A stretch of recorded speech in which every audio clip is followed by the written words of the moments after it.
दोपहर 1 बजे का वक्त है। कहूटा के करीब एक छोटे से गांव का साद खालिद नामी एक तालिब इल्म खुशी में इठलाता हुआ स्कूल से वापस घर जा रहा है।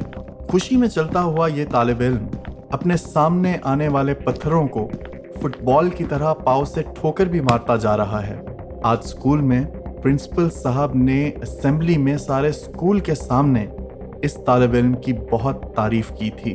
और करते भी क्यों ना, ये तालिब इल्म ना सिर्फ रोजाना 5 किलोमीटर चल के स्कूल जाता था, बल्कि उसने स्कूल के टेस्ट्स में सबसे अच्छे नंबर भी लिए थे। आज उसे यकीन हो गया कि वो भी एक दिन अपने वालिदैन का ख्वाब पूरा करके बड़ा आदमी बनेगा और फिर कहूटा में आने जाने वाले अफसरों की तरह उसके पास भी उसकी अपनी गाड़ी और सिक्योरिटी गार्ड्स होंगे। ये सब सोचते हुए इस तालिब इल्म ने अपने सामने आने वाले एक और पत्थर को ठोकर लगाई, मगर इस बार इस पत्थर से कुछ खनकने की आवाज आई। ये क्या? इस तालिब इल्म ने जैसे ही आगे बढ़कर इस खनकते पत्थर को उठाया, उसकी आंखें खुली की खुली रह गई।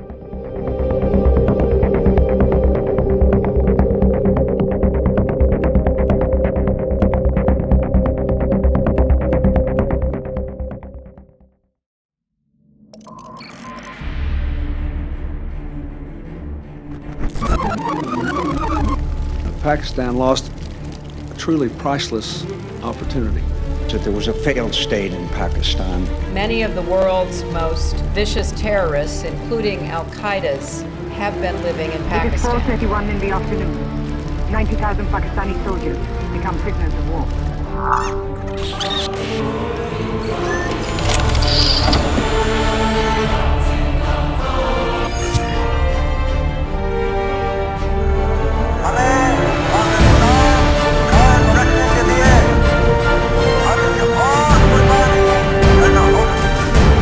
Freedom has no price.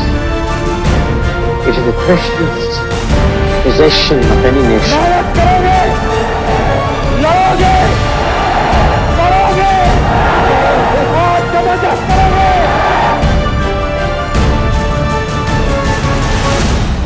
हिंदुस्तानी हुक्मरान शायद अभी नहीं जानते कि उन्होंने किस कौम को ललकारा है।